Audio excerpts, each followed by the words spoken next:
پاکستان میں جمعے کی نماز سے پہلے 4 رکعت سنت پڑھتے ہیں، جمعے کے بعد 4 رکعت اور پھر 2 رکعت پڑھتے ہیں، صحیح کیا ہے؟ جمعے کی نماز رسول اللہ صلی اللہ علیہ وسلم سے جو ثابت ہے، جمعے کی نماز 2 رکعت ہے جو آپ نے آ کر امام کے ساتھ پڑھ لی۔ آپ امام کے منبر پر بیٹھنے سے پہلے آئے، 2 رکعت تحیۃ المسجد پڑھیں، اس کے بعد نفل نوافل پڑھنا چاہیں جتنے مرضی پڑھیں، اور اگر امام خطبے کے لیے کھڑا ہو گیا تو صرف 2 رکعت پڑھ کے بیٹھ جائیں۔ ایک شخص آیا 2 رکعت پڑھے بغیر بیٹھ گیا، رسول اللہ صلی اللہ علیہ وسلم نے خطبے کے دوران اسے پوچھا کیا تو نے 2 رکعتیں نماز پڑھی ہیں؟ کہنے لگا نہیں اللہ کے نبی میں تو ویسے بیٹھا۔ آپ نے فرمایا کھڑا ہو اور 2 رکعت نماز پڑھ، تم میں سے کوئی مسجد میں نہ بیٹھے جب تک 2 رکعت نماز ادا نہ کر لے۔ یہ تحیۃ المسجد ہے۔ اس کے بعد 2 رکعت امام کے ساتھ جماعت جو جمعے کی نماز ہے۔ اس کے بعد اگر کوئی مسجد میں ہی ادا کرنا چاہے تو اللہ کے نبی صلی اللہ علیہ وسلم کی حدیث سے ثابت ہے کہ مسجد میں 4 سنتیں ادا کریں، 4 رکعت ادا کریں، اور اگر وہ گھر جا کے پڑھنا چاہتا ہے اور نفلی نماز گھر میں پڑھنے سے اجر ثواب زیادہ ہے تو وہ 2 رکعت نماز ادا کرے۔ ہمارے ہاں کیا ہوتا ہے، ہم جمعہ بھی پڑھتے ہیں اور احتیاطاً ظہر کی نماز بھی پڑھ لیتے ہیں۔ جمعے کی نماز بھی ہوتی ہے اور احتیاطاً ظہر کی نماز بھی۔ اب وہ کیوں کہتے جی جمعہ تو جمعہ ہے نا، سار ظہر بھی پڑھ لو، اللہ نے یہ قبول کر لی تو یہ نہ کی تو یہ تو ڈڑے دے پئی ہے، 2 میں سے کوئی نہ کوئی تو منی جائے گی۔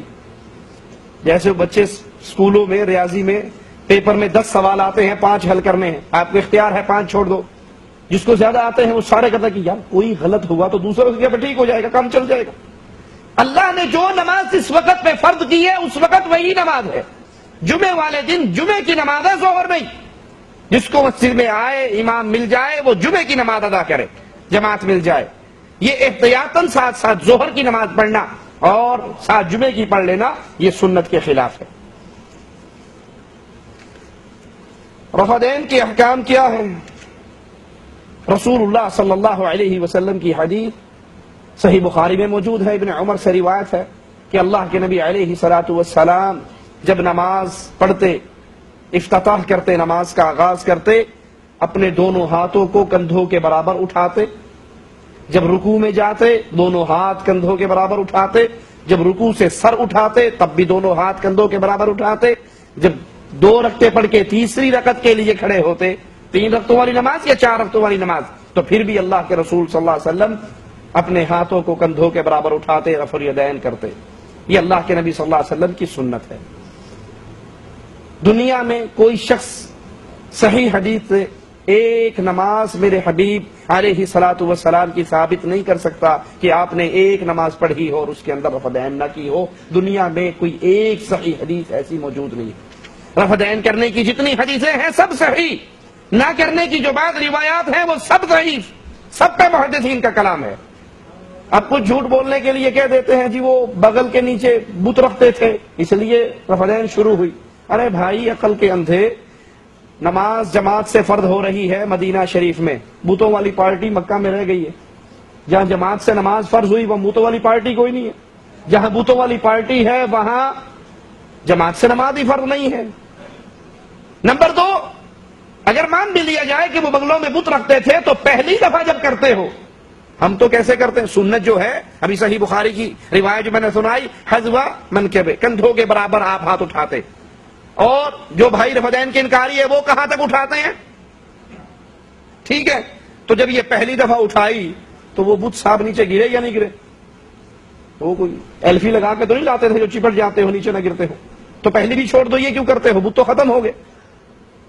نمبر 3، وہ بڑے بے وقوف تھے جو بغلوں میں بت لاتے تھے، جیب میں ڈال کے کیوں نہیں لاتے تھے؟ انہیں اتنی عقل نہیں تھی کہ جیب میں ڈال لیں۔ نمبر 4، بت لاتے کون تھے؟ نعوذ باللہ، یہ تو نہیں کہا جا سکتا کہ صحابہ بت لاتے تھے، یہ تو نہیں کہا جا سکتا نا۔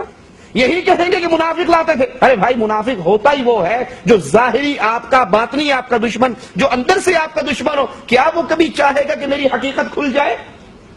جب منافقین کے بت گرتے تھے تو عمر کی تلوار کہاں تھی؟ وہ تو چاہتے یہ تھے کہ کسی کو پتہ نہ لگے، اللہ وحی کر کے بتاتا تھا کہ یہ منافق ہے۔ اس لیے یہ مولویوں کی بنائی ہوئی ڈھکوسلے والی بات ہے، دنیا کی کسی کتاب کے اندر موجود نہیں ہے۔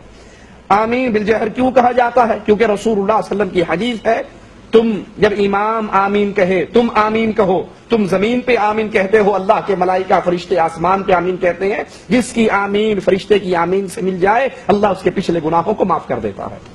حدیث میں آتا ہے، لفظ ہے حدیث کے کہ صحابہ اتنی زور سے آمین کہتے مسجد گونج اٹھتی۔